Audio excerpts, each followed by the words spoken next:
نے بات چل پڑی، مولانا نانوتوی کا نام آیا تو ایک دو واقعات پیش کرتا ہوں آپ کو پتہ چلے حضرت نانوتوی رحمۃ اللہ علیہ کس قدر حاضر دماغ تھے۔ مولانا نانوتوی رحمۃ اللہ علیہ کو ایک آدمی سوال کرتا ہے اور سوال کر کے ہندو پوچھتا ہے کہ مولوی قاسم ایک بات تو بتاؤ کہ جو جانور تم خود ذبح کرو وہ کھا لیتے ہو اور جو جانور خدا مار دے اس کو نہیں کھاتے، خود مارے تو حلال ہے، خدا مارے تو حرام ہے، جانور مر جائے تو حرام ہو گیا، تم نے چھری چلائی تو حلال ہو گیا، خدا مارے تو حرام ہے، تم مارو تو حلال ہے۔ مولانا نانوتوی کا پھر فلسفہ ہے کہ جیسی روح ویسا فرشتہ، جیسا منہ ویسا تھپڑ۔ مولانا نانوتوی فرمانے لگے اچھا ایک نلکا تم نے لگایا، ایک خدا نے لگایا، تمہارے نلکے سے پانی آئے تو پی لیتے ہو، خدا نے جو لگایا اس سے آئے تو نہیں پیتے۔ سمجھ آ گئی؟ فرمایا ایک نل یہ ہے، ایک نل وہ ہے، خدائی نل کا حرام ہے، تمہارے نل کا حلال ہے۔ تو جو جواب تم دو گے وہی جواب میں دوں گا۔ اب اس کا کچھ جواب نہیں بنا۔ مولانا قاسم نانوتوی رحمۃ اللہ علیہ سے ایک ہندو پوچھنے لگا حضرت ایک بات تو بتائیں، مسلمان کا جنازہ بھی اٹھتا ہے، کافر کا جنازہ بھی اٹھتا ہے، لیکن دونوں میں فرق کیا ہے کہ مسلمان اپنے جنازے کو جنازہ پڑھنے کے بعد دفنا دیتے ہیں اور کافر کو دیکھو وہ جنازے کو دفناتے نہیں ہیں، اپنی میت کو جلا دیتے ہیں۔ تو مسلمان دفنا دیتا ہے، کافر جلا دیتا ہے، اس کی وجہ کیا ہے؟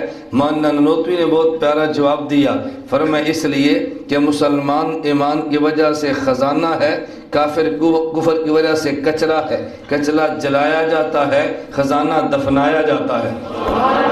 کچرا جلایا جاتا ہے، خزانہ دفنایا جاتا ہے۔ یہ مولانا نانوتوی کے عجیب علوم تھے۔ حضرت مولانا نانوتوی رحمۃ اللہ علیہ مناظرہ کرنے کے لیے ایک مباحثہ میں پہنچے، مولانا نانوتوی پہنچے اور ہندو مناظر بھی موجود ہیں، خدا کی ذات کے وجود کے اوپر مناظرہ موجود تھا، ہر کسی نے مباحثے میں شرکت کرنی تھی۔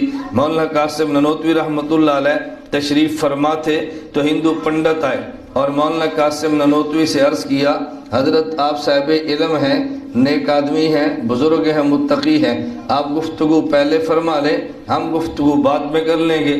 مولانا قاسم نانوتوی فرمانے لگے تم گفتگو پہلے کرو، میں گفتگو بعد میں کروں گا، اس لیے کہ جس نبی کا میں امتی ہوں وہ آخری نبی ہے، تمہاری باری پہلے ہے، میری باری بعد میں ہے۔ وہ ہندو پنڈت کہنے لگے حضرت ہم آپ سے گزارش کرتے ہیں، دلیل سے بات نہیں کرتے، آپ گفتگو پہلے فرمائیں برکت ہوگی، ہم گفتگو بعد میں کر لیں گے۔ مولانا قاسم نانوتوی فرمانے لگے چلو میں آپ کی بات مان لیتا ہوں، تم میری بات مان لو تاکہ جھگڑا نہ ہو، کچھ گفتگو پہلے کر لیتا ہوں، کچھ گفتگو بعد میں کروں گا، اس لیے کہ میں اس نبی کا امتی ہوں جو نبی اول بھی ہے، نبی آخر بھی ہے، ہم تمہاری بھی مان لیتے ہیں، اپنی بھی رعایت کرتے ہیں۔ انہوں نے پھر کہا حضرت دلائل کی تو جنگ ہی نہیں ہے، ہم تو برکت کے لیے کہتے ہیں۔ مولانا قاسم نانوتوی فرمانے لگے تم میری بات کو سمجھے نہیں ہو، میں چاہتا یہ تھا کہ تم گفتگو کر لیتے اور میں بعد میں کرتا، اگر گفتگو میں نے پہلے کر لی تو میرے بعد گفتگو کا جواز بچے گا نہیں، میں نے سارے تمہارے دلائل تو صاف کر دینے ہیں، میری گفتگو اول بھی ہوگی اور گفتگو آخر بھی ہوگی، میں موقع دیتا ہوں تم گفتگو کر لو۔ ہندو پنڈت نہیں مانے، مولانا قاسم نانوتوی نور الامر قدہ نے 3 گھنٹے گفتگو کی ہے اپنے فلسفہ بالذات اور بالعرض کی بنیاد کے کہ ایک وجود ذاتی ہے، ایک کا وجود عرضی ہے، اور موصوف بالعرض کا قصہ تمام موصوف بالذات پہ ہوتا ہے، بالذات بالعرض چلے بالذات پہ ختم ہوتا ہے۔ اس کی مثال کیا ہے؟ میں اس بحث میں الجھتا نہیں، میں صرف فلسفہ پیش کر رہا ہوں۔ اگر سورج نکلتا ہے اور اس کی روشنی دیوار پہ پڑتی ہے، دیوار تب تک روشن ہے جب تک سورج روشن موجود ہے، اس کی روشنی آپ دیکھو کہاں سے آتی ہے تو سورج سے، تو دیوار کو روشنی ملی ہے لیکن بے العرض ہے سورج کی وجہ سے، اور سورج کی روشنی بالذات ہے تو دیوار والی روشنی سورج پہ جا کے ختم ہوتی ہے۔ کائنات میں جتنے وجود ہیں یہ بالعرض ہیں، خدا کا وجود بالذات ہے، موصوف بالعرض ختم ہوتا ہے موصوف بالذات پہ۔ اس فلسفے کی بنیاد پہ 3 گھنٹے مولانا نانوتوی رحمۃ اللہ علیہ نے جب گفتگو فرمائی ہے تو حضرت نانوتوی اس کے بعد اتر گئے اور کوئی جواب کے لیے تیار نہیں ہے۔ ہندو پنڈت نے فیصلہ کرتے ہوئے مولانا نانوتوی کے حق میں اعلان کیا، اس نے کہا آج قاسم نانوتوی انسان نہیں، انسان کی زبان پہ الہام کا فرشتہ بولا ہے۔ قاسم نانوتوی انسان نہیں، آج انسان کی زبان پہ الہام کا فرشتہ بولا ہے۔ مولانا قاسم نانوتوی جب اسٹیج سے اتر گئے، چند ہندو پنڈت آگے ایک نیا حملہ کیا۔ انہوں نے کہا مولوی قاسم، اے کاش تو ہندو ہوتا تو دلی کے ایک چوک پہ تیرا بت بنا کے تیری پوجا کی جاتی۔ مولانا قاسم نانوتوی رحمۃ اللہ علیہ کو ہندو پنڈتوں نے ایک اور حملہ کیا۔ اس نے کہا مولوی قاسم تم مسلمان ہو، تمہاری قدر نہیں ہے، اگر تم ہندو ہوتے تو دہلی کے ایک چوک پہ تمہارا بت بنا کے تمہاری پوجا کی جاتی۔ مولانا قاسم نانوتوی رحمۃ اللہ علیہ علم بھی رکھتے تھے، تواضع بھی رکھتے تھے۔ مولانا نانوتوی نے عجیب جملہ فرمایا، فرمانے لگے تم اس لیے بت بنا کے پوجا کرتے ہو کہ تم میں قاسم ہوتا جو کوئی نہیں ہے، کوئی ایک آدھ ہوگا اس کے بت بنا لوگے، یا تو ختم نبوت کے صدقے ہر شہر میں قاسم موجود ہے، یہ کس کس کا بت بنا کر پوجیں گے، یہ کس کس کا بت بنا کر پوجیں گے۔ مولانا مظہر نانوتوی مولانا قاسم نانوتوی رحمۃ اللہ علیہ کے عزیز تھے۔ انہوں نے کہا حضرت میں نے خواب دیکھی ہے۔ فرمایا وہ کون سی؟ انہوں نے کہا جی فلاں شہر سے کچھ بطخیں اڑی ہیں اور میرے گھر میں آ کر اتر گئی ہیں، اس خواب کی تعبیر کیا ہے؟ مولانا قاسم نانوتوی رحمۃ اللہ علیہ نے پیار میں تعبیر دی۔ فرمایا اگر مٹھائی کھلاؤ تو پھر تعبیر یہ ہوگی کہ 20 روپے ماہانہ پہ تمہیں اسی شہر سے ملازمت کی تار آ جائے گی، اور اگر مٹھائی نہ کھلاؤ تو پھر 11 روپے ماہانہ پہ تمہیں اس شہر سے ملازمت کی تار آئے گی۔